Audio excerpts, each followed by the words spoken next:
ನಮ್ಮ ಮೂರನೇ ದಿನದ ಪಾದಯಾತ್ರೆಯನ್ನು ಇವತ್ತು ಶುರು ಮಾಡ್ತಾ ಇದ್ದೇವೆ.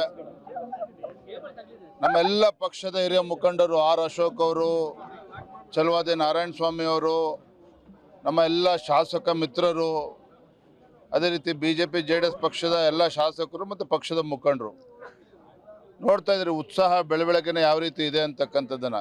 ಇವತ್ತು ಬೇರೆ ಬೇರೆ ತಾಲೂಕುಗಳಿಂದ ಕೂಡ ಬರ್ತಾ ಇದ್ದಾರೆ. ದಿನೇ ದಿನೇ ದಿನೇ ನಮ್ಮ ಈ ಪಾದಯಾತ್ರೆ ಇನ್ನೂ ಕೂಡ ಹೆಚ್ಚು ವಿಶ್ವಾಸದಿಂದ, ಉತ್ಸಾಹದಿಂದ ಹೆಜ್ಜೆಗೆ ಹೆಜ್ಜೆನ ಇಡ್ತಾ ಇದ್ದಾರೆ. ಇದರ ಪರಿಣಾಮ ಆಡಳಿತ ಪಕ್ಷಕ್ಕೆ ನಿದ್ದೆ ಬರ್ತಾ ಇಲ್ಲ. ನಿನ್ನೆ ದಿನ ತಾವು ನೋಡಿದ್ರಿ, ಕಾಂಗ್ರೆಸ್ ಪಕ್ಷದ ದೆಹಲಿಯಿಂದ ಅವರ ಹೈಕಮಾಂಡ್ ವೇಣುಗೋಪಾಲ್ ಅವರಿರ್ಬೋದು, ಸುರ್ಜೇವಾಲಾ ಅವರಿರ್ಬೋದು ಬಂದು ಶಾಸಕರಿಗೆ ಪಾಠ ಹೇಳಿಕೊಟ್ಟಿದ್ದಾರೆ. ಮುಖ್ಯಮಂತ್ರಿಗಳನ್ನು ಡಿಫೆಂಡ್ ಮಾಡ್ಕೋಬೇಕು ಅಂತೇಳಿ.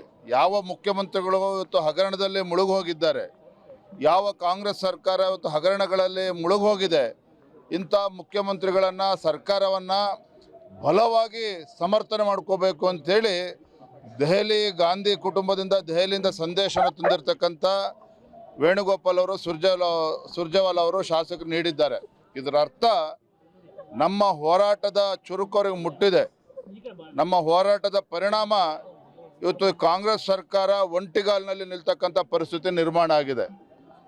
ಒಂದಂತೂ ಸತ್ಯ, ಇದು ನೆಪ ಮಾತ್ರಕ್ಕೆ ಮಾಡ್ತಾ ಇರ್ತಕ್ಕಂಥ ಹೋರಾಟ ಅಲ್ಲ. ಇವತ್ತೇನು ವಾಲ್ಮೀಕಿ ಅಭಿವೃದ್ಧಿ ನಿಗಮ ಇರ್ಬೋದು, ಅದೇ ರೀತಿ ಮೈಸೂರಿನ ಮೂಡ ಹಗರಣ, ಈ ನಾಡಿನಲ್ಲಿರ್ತಕ್ಕಂಥ ಪರಿಷ್ಠ ಜಾತಿ ಪರಿಷ್ಠ ಪಂಗಡಕ್ಕೆ ಏನು ಅನ್ಯಾಯ ಮಾಡಿದ್ದಾರೆ, ಅವರ ಹಣವನ್ನು ದೋಚಿದ್ದಾರೆ, ಇಂಥ ಕಾಂಗ್ರೆಸ್ ಸರ್ಕಾರಕ್ಕೆ, ಭ್ರಷ್ಟ ಕಾಂಗ್ರೆಸ್ ಸರ್ಕಾರಕ್ಕೆ ನಾವು ಬುದ್ಧಿ ಕಲಿಸಲೇಬೇಕಾಗಿದೆ. ನೋಡಿ ಎಂಥ ಹಾಸ್ಯಾಸ್ಪದ ಅಂತ ಹೇಳಿದ್ರೆ, ಒಪ್ಕೊಳ್ತೇನೆ. ಇವತ್ತು ವಯನಾಡಿನಲ್ಲಿ ಪಾಪ ನೂರಾರು ಜನ ಮನೆ ಕಳೆದುಕೊಂಡಿದ್ದಾರೆ.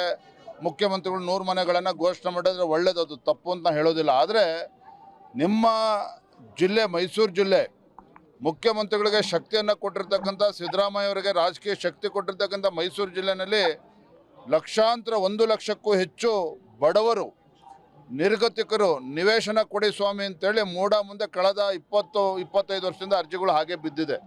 ಅದ್ರ ಬಗ್ಗೆ ಮುಖ್ಯಮಂತ್ರಿಗಳು ತಲೆ ಕೆಡಿಸ್ಕೊಳ್ತಾ ಇಲ್ಲ ಇನ್ನೂ ಕೂಡ. ಇದು ರಾಜ್ಯದ ಜನ ಎತ್ತಿರ್ತಕ್ಕಂಥ ಪ್ರಶ್ನೆ. ಇವತ್ತು ಒಂದು ಕಡೆ ಅಭಿವೃದ್ಧಿ ಆಗ್ತಾ ಇಲ್ಲ. ಇವತ್ತು ಏನು ಒಂದು ಈ ಸರ್ಕಾರ ಬಂದ ಮೇಲೆ ಬಡವರಿಗೊಂದು ಮನೆ ಕೊಡಲಿಲ್ಲ.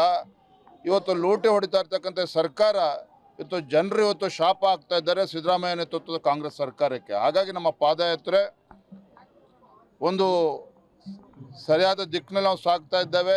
ಪ್ರಾಮಾಣಿಕವಾಗಿ ಆ ಜನರಿಗೆ ನ್ಯಾಯ ಕೊಡಿಸ್ತಕ್ಕಂಥ ದಿಕ್ಕಿನಲ್ಲಿ ನಾವು ಸಾಗ್ತಾ ಇದ್ದೇವೆ.